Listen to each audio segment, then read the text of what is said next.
are you doing? This is Sixteen Big John here, and I'm here with another pickups episode. You thought I wouldn't get any pickups during the COVID-19 crisis? Well, you're wrong. Well, first up, I have this really special pickup. A colleague at work told me when we were talking, yeah, I get some games at home from my ex-boyfriend. She's a 50-year-old lady or something, but I said, well, if there are any games I don't have, I'll pay you $10 a pop. 10 euros a pop, actually. You should, okay, sweet deal. They're not mine anyways, actually, they're the ex's boyfriend. So she had Master System and PS1. So she showed me the Master System ones, and I picked out the original Zillion. I thought I didn't have this one, but I do. It's complete. The cartridge is really like fucking meaty, so it's a nice copy. It's probably better than mine.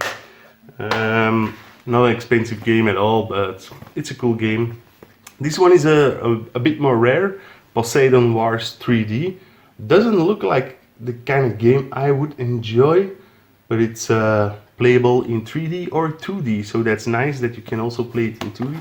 Actually, should ask her if she has the glasses.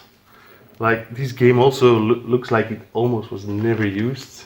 I think I should pick up her other games as well, just to check if my copies are in worse shape. Upgrading! And then she showed me the PS1 games. There were only 3 of them, but I just said, well, I'll take them all. First up, this game, I actually know nothing about it, except that it's like a port from a PC game, I believe. Box is a bit tattered, but Excalibur. It's like a 3D adventure game. I don't know if it's any good, but it's a game I didn't have and I never heard a lot about it.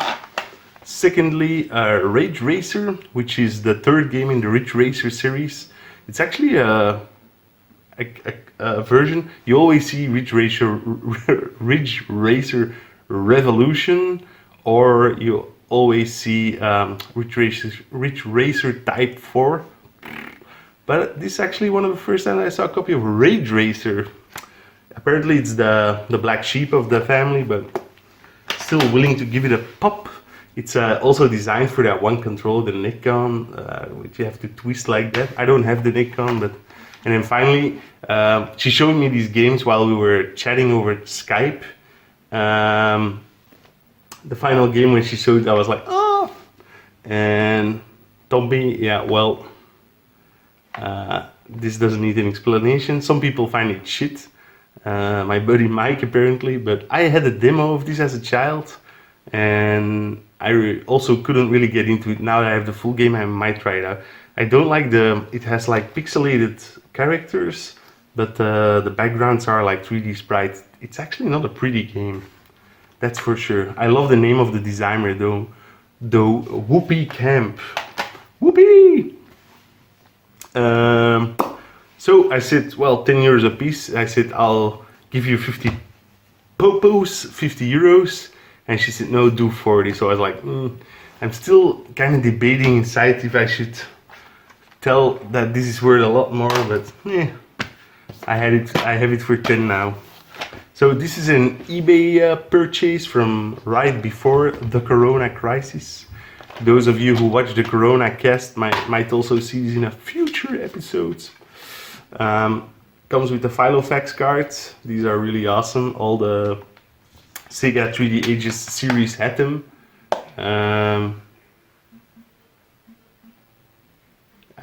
I don't think you hear it, but the people are clapping outside for the healthcare workers.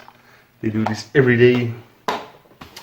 And then an eBay purchase, no, not an eBay purchase, Facebook group purchase, like Facebook Marketplace group. 2 MSX games. You don't come across these often, so when you do, you snag them up. This is Nemesis, which is, just Gradius actually, the original name. It's a really slow version on the MSX, but it's actually quite playable, so pretty nice. And then this is the game running in the background. It's like a a mixture between Ghouls and Ghosts and a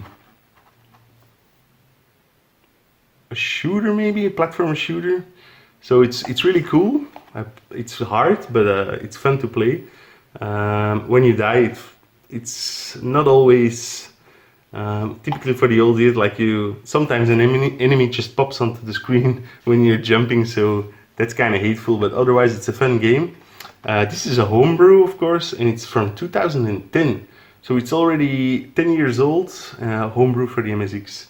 I think it's already almost a month ago, but I think I paid 45 shipped for the both of them, something like that. And then this is an eBay purchase. Really happy with this one. Fatal Fury 1 on the Neo Geo. So Hyaku Mega Shock. This is actually not a 100 megabit shock game. This is only 55 megs. It doesn't come with a manual, but otherwise it looks pretty clean. The cartridge has some scratches on the back, but to be honest, I don't mind that at all. This one, she listed it at 60 euros bidding, and I believe 160 by now, but that's too expensive for this game. Normally this game is like 90 to 100 euro game, maybe 120 if it's perfect condition, mint and complete. So one guy bid it and I bid it as a second guy like 5 seconds before the auction closed, so I got it for 61 euros. Whee! It actually took a very long time to send it to me. Like the shipper really got nervous, like the seller I mean. She was like, it was a lady.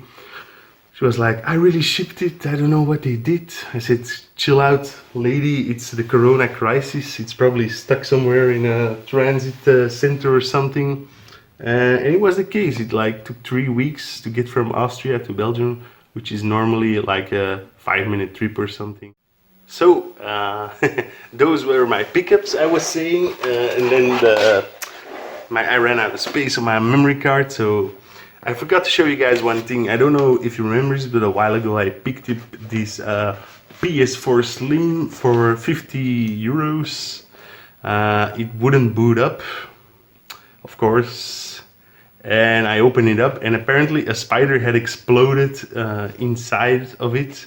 So I actually just tried to repair the power supply. But yeah, I couldn't do it. It was too technical for me. So I just ordered a new power supply off eBay. It came from it was from eBay. It came from China. It arrived here in less than a month, so that's pretty sweet. And it was actually not. I don't think it was a new power supply. It was a refurb from an old power supply, but that's okay. 30 bucks shipped. I mean, come on, what the fuck, what do you want? And I actually prefer that it's an original Sony that they repaired instead of like a dodgy, cheaper one. And the PS4 works perfect, booted up. It's much nicer than my launch PS4, which is super noisy even after applying the new cooling paste to the processor. It's less noisy, but it's still noisy. And this one is silent like a duck. I think I'm gonna put an SSD in there as well, so that it's totally silent, and then I finally will be able to enjoy my PS4 games. It really annoys me when you're playing and like the machine is like trying to take off into space. It's a really annoying sound. Of course, there was a game inside. I hope I can still locate it. Yes. I found it. Inside was FIFA 16, of course. In my first PS4 that I bought, there was, I believe, FIFA, was it 15 or I don't remember. But it's always, if you buy a broken PS4, there's always a goddamn FIFA game inside. It's like BT 1000 does. Yeah, so that's my pickups for this week. Also, another thing of note, I've been immortalized twice. Once by our lovely co-host on this channel, Julian de Bakker, and another time by a friend of mine, Not So Serious Sam, he calls himself on Instagram. Check him out, and I will also try to plug the 2 comics here so you can view them because I like them. Yay! Bye. See you guys later in the next episode. Have you been picking up pickups these last couple of days? Leave a comment down below. Like and subscribe to the video, please. And subscribe to my channel, please. And hit that bell for notifications. Maybe. Thank you. Namaste. Bye.